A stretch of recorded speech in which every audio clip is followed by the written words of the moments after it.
India गठबंधन के प्रस्ताव में जो इलेक्शन कमीशन को भेजा गया और उससे समय मांगा और समय नहीं दिया, उसमें सिर्फ इतना सा कहा गया है कि वो जो पर्ची वीवीपैट मशीन में गिर जाती है, उस पर्ची को जो मतदाता है उसे दे दिया जाए, वो बाहर आनी चाहिए उसके हाथ में, ताकि वो देखकर कंफर्म कर सके हाँ जिस पार्टी और जिस व्यक्ति को उसने वोट दी है, कैंडिडेट को, वोट उसी को गई है।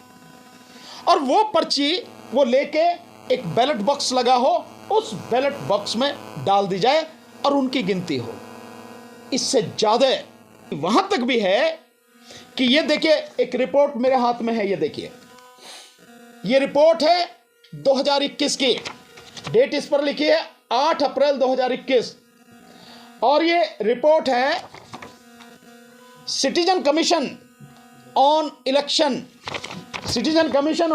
Report on EVMs and VVPAT. बहुत स्पेसिफिक है, ईवीएम्स एंड वीवीपैट। ये रिपोर्ट सुप्रीम कोर्ट के retired justice honourable mister justice Madan B Lokur, उन्होंने उनकी अध्यक्षता में बनी है, और इसमें हाई कोर्ट के कई रिटायर्ड जजेस हैं, कई आईपीएस ऑफिसर्स हैं, कई आईएएस ऑफिसर्स हैं, जो सेक्रेटरी लेवल के, इवन इलेक्शन कमिश्नर जो रहे हैं पुराने, उन सबका, और आईआईटी के जो एक्सपर्ट हैं, इंजीनियर्स हैं, जो इन मशीनों के विषय में जानते हैं, समझते हैं और समझा सकते हैं, ऐसे सारे एक्सपर्ट को लेके ये रिपोर्ट बड़ी रिसर्च करके बनाई गई है। और उस समय तक की, अब तक की उपलब्ध जो किताबें हैं रिसर्च करके लिखी गई हैं, बहुत सारे ऑथर्स की किताबें हैं, बहुत सारे उदाहरण देके बनी है, बहुत सारे फैक्ट दिए गए हैं, उन पर आधारित ये रिपोर्ट। इस रिपोर्ट को इस देश के सुप्रीम कोर्ट के रिटायर्ड जजेस, हाई कोर्ट के रिटायर्ड जजेस और जजेस, आईएएस ऑफिसर्स, डॉक्टर्स, एडवोकेट्स, साथ में फौज के बड़े बड़े ब्रिगेडियर, लेफ्टिनेंट कर्नल, जनरल तक के जो लोग हैं, उन्होंने, पीएचडी वाले, सामाजिक कार्यकर्ता, 6,500, एक नहीं 6,500, 6,500 लोगों ने इस रिपोर्ट पर साइन करके इलेक्शन कमीशन को भेजा। आज तक इलेक्शन कमीशन ने भी इसका जवाब नहीं दिया है। जिसे मीडिया हम कह सकते हैं, प्रेस जिसे कह सकते हैं, लोकतंत्र में लोकतंत्र का चौथा स्तंभ जो कह सकते हैं, वो आप ही लोग हैं। हकीकत में मेन स्ट्रीम मीडिया आज की तारीख में आप हैं, जो ऐसे विपरीत माहौल में भी, जहां सरकार आपका भी गला दबा देना चाहती है, बिना किसी डर के निडर होकर जनता की बात, देश की सच्चाई आप लोगों तक पहुंचा रहे हैं। इसलिए आपका बहुत बहुत अभिनंदन, आपका स्वागत। अब जिस बात के लिए मैंने आपसे निवेदन आज किया और आप यहां उपस्थित हैं, उससे पहले मैं आपको बताना चाहूंगा, मेरे साथ आदरणीय श्री डीसी कपिल साहब, इंजीनियर साहब, जिन्हें आप जानते हैं कि पूरे देश भर में ज़बरदस्त तरीके से ठेकेदारी हटाओ राष्ट्रीय संयुक्त मोर्चा के बैनर तले इस देश में जो रोजगार को तबाह करने वाली, बेरोजगारी को बढ़ाने वाली और आरक्षण को समाप्त करने वाली एक प्रथा शुरू की गई है, और मजदूरों का खून चूसने वाली जो प्रथा है, ठेकेदारी, ठेके पर कर्मचारियों को रखना, उसको जड़ से खत्म करने के लिए लगातार आंदोलन करने आदरणीय डीसी कपिल साहब, इस ईवीएम हटाओ संयुक्त मोर्चा, जिसके तहत ईवीएम की पूरी लड़ाई अब लड़ी जाएगी, आप उसके एक बहुत मजबूत स्तंभ के रूप में हमारे साथ में हैं। आदरणीय हिजेम राजेंद्र सिंघा साहब लगातार सामाजिक मुद्दों को उठाते रहे हैं, विशेषकर मणिपुर में जो हो रहा है उसके विषय में लगातार आवाज उठाते रहे हैं। आप डीआरडीओ में रहे हैं, ये सब साथी हमारे साथ में हैं, और इस ईवीएम हटाओ संयुक्त मोर्चा के एक मजबूत स्तंभ की तरह हमारे साथ में हैं। साथियों, आज की जो प्रेस कॉन्फ्रेंस है, ये 2-3 विषयों पर मुख्य रूप से है। विषय मुख्य रूप से ईवीएम ही है, लेकिन ईवीएम के सिलसिले में क्या क्या चीजें कहां कहां हो रही हैं, उसको लेकर उसकी जानकारी देनी, और 2 और छोटे मुद्दे हैं, छोटे क्या बहुत बड़े मुद्दे इस समय हो चुके हैं। वो एक तो जो ये ट्रांसपोर्ट का मसला चल रहा है, मोटर व्हीकल एक्ट में, या यूँ कहो कि आप आईपीसी में जो अमेंडमेंट किया गया है कि अगर एक्सीडेंट हो जाए तो 10 साल की सजा ड्राइवर की, वो ड्राइवर कोई भी हो, चाहे मोटरसाइकिल का हो चाहे ट्रक का, और 7 लाख रुपए जुर्माने, जिसको लेकर पूरे देश में जो ड्राइवर हैं उनमें जबरदस्त रोष है और हड़ताल पर उतरे हुए हैं। कई जगह देश में आज की तारीख में, इस समय जैसे मैं आपसे बात कर रहा हूं, पूरी तरह से चक्का जाम है। और यह बहुत गलत है जो सरकार ये कानून लेकर आ रही है। लेकिन क्यों लेकर आ रही है सरकार ये कानून, वो भी मैं बताऊंगा। उसके पीछे असली मुद्दा क्या, असली उसकी मंशा क्या है। उसकी मंशा केवल यही नहीं है कि बस कानून को थोड़ा सा कड़ा बना दो और सजा 10 साल की कर दो, 7 लाख जुर्माने। नीयत कुछ और है। दूसरा एक बड़ा गंभीर मुद्दा है।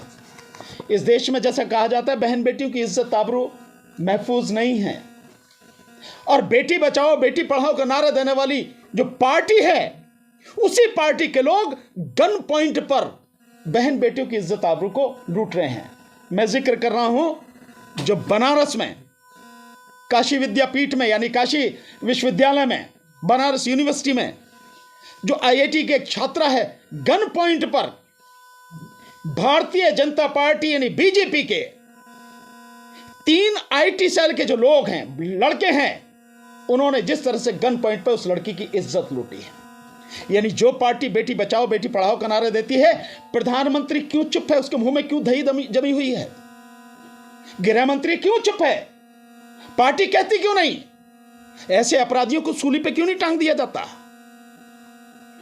ऐसे लोगों, जो लोग पार्टी के हैं, उस पार्टी के जिसकी सत्ता है, वो लड़के 3 गन पॉइंट पर आते हैं और रेप करते हैं, सामूहिक बलात्कार करते हैं।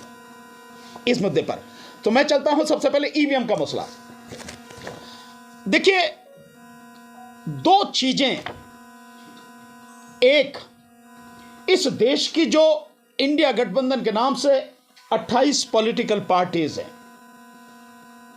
उन पॉलिटिकल पार्टीज ने 19 दिसंबर को इंडिया गठबंधन की अपनी मीटिंग करके एक प्रस्ताव पास किया 1 पेज का, और उनका प्रस्ताव बहुत जेन्युइन है। हालांकि हमारा तो बहुत सिंपल सीधा सा कहना है, ईवीएम पूरी तरह से हटाई जाएगी, पूरी तरह से हटनी है ईवीएम, और बैलेट पेपर से चुनाव होना है। ईवीएम का कोई मतलब ही नहीं है। लेकिन उन पॉलिटिकल पार्टीज ने, 28 पार्टीज ने जो प्रस्ताव पास किया, उसमें उन्होंने सिर्फ इतना निवेदन किया है कि वोटिंग के दौरान जो वीवीपैट मशीन है, जिसमें 7 सेकंड के लिए पर्ची दिखती है, जिससे व्यक्ति, वोटर जो है, कंफर्म करता है कि उसने जिस पार्टी और जिस व्यक्ति को वोट दी है, उसकी वोट उसी को गई है, और उसके बाद में वो 7 सेकंड में कितनी दिखती है कितनी नहीं आप भी जानते हैं। ऊपर काला सा उसके ऊपर वो होता है, शीशा होता है, और वो पर्ची कट के उसी में गिर जाती है। मैं दावे के साथ कह सकता हूं आधे से ज्यादा मतदाता उसे देख नहीं सकते, फिर भी एक पल को मान लें कि सबको दिख गई, पर पर्ची तो उसी में गिर जाती है। इंडिया गठबंधन के प्रस्ताव में जो इलेक्शन कमीशन को भेजा गया और उससे समय मांगा और समय नहीं दिया, उसमें सिर्फ इतना सा कहा गया है कि वो जो पर्ची वीवीपैट मशीन में गिर जाती है, उस पर्ची को जो मतदाता है उसे दे दिया जाए, वो बाहर आनी चाहिए उसके हाथ में, ताकि वो देखकर कंफर्म कर सके, हाँ, जिस पार्टी और जिस व्यक्ति को उसने वोट दी है, कैंडिडेट को, वोट उसी को गई है। और वो पर्ची वो लेके एक बैलेट बॉक्स लगा हो, उस बैलेट बॉक्स में डाल दी जाए और उनकी गिनती हो। इससे ज्यादा साफ सुथरी बात कोई हो नहीं सकती। क्योंकि हकीकत में वोट क्या है?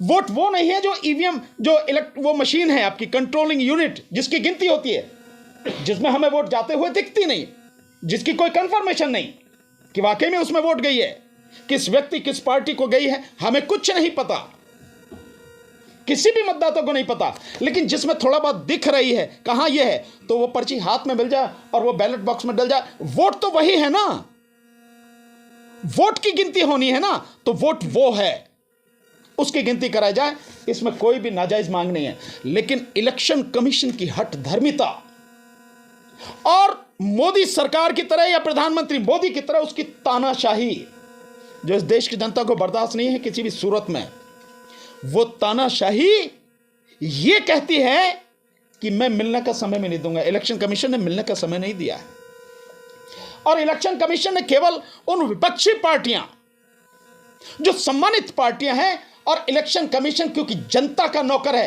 पब्लिक सर्वेंट जानते हैं ना, पब्लिक मींस जनता, सर्वेंट माने नौकर। पब्लिक सर्वेंट है वो, उसकी जिम्मेदारी है कि इलेक्शन के विषय में कोई बात है और कोई व्यक्ति विशेष या कोई व्यक्ति या पॉलिटिकल पार्टी, कोई संगठन उससे मिलना चाहता है, उसी से रिलेटेड, इलेक्शन से संबंधित, चुनाव से संबंधित प्रक्रिया के विषय में या किसी भी विषय में उनको समय दें, उनसे बात करें। लेकिन उन पॉलिटिकल पार्टियां जो इस देश में केंद्र में भी सत्ता रही हैं, राज्यों में भी सत्ता में रही हैं, मिलने का समय नहीं दिया। और उसकी हठधर्मिता, उसकी ये तानाशाही इलेक्शन कमीशन की यही खत्म नहीं हुई।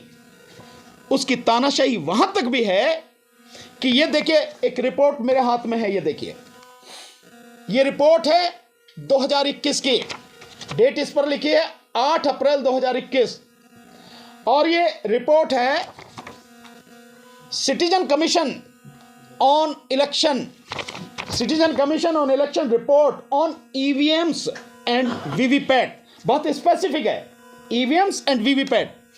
ये रिपोर्ट सुप्रीम कोर्ट के retired justice honourable mister justice Madan B Lokur, उन्होंने, उनकी अध्यक्षता में बनी है, और इसमें हाई कोर्ट के कई रिटायर्ड जजेस हैं, कई आईपीएस ऑफिसर्स हैं, कई आईएएस ऑफिसर्स हैं, जो सेक्रेटरी लेवल के, इवन इलेक्शन कमिश्नर जो रहे हैं पुराने, उन सबका, और आईआईटी के जो एक्सपर्ट हैं, इंजीनियर्स हैं, जो इन मशीनों के विषय में जानते हैं, समझते हैं और समझा सकते हैं, ऐसे सारे एक्सपर्ट को लेके ये रिपोर्ट बड़ी रिसर्च करके बनाई गई है।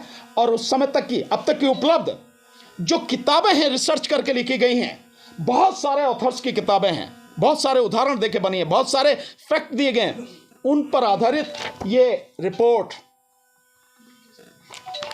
इस रिपोर्ट को इस देश के सुप्रीम कोर्ट के रिटायर्ड जजेस, हाई कोर्ट के रिटायर्ड जजेस और जजेस, आईएएस ऑफिसर्स, डॉक्टर्स, एडवोकेट्स, साथ में फौज के बड़े बड़े ब्रिगेडियर, लेफ्टिनेंट कर्नल, जनरल तक के जो लोग हैं, उन्होंने, पीएचडी वाले, सामाजिक कार्यकर्ता, 6,500, एक नहीं 6,500, 6,500 लोगों ने इस रिपोर्ट पर साइन करके इलेक्शन कमीशन को भेजा।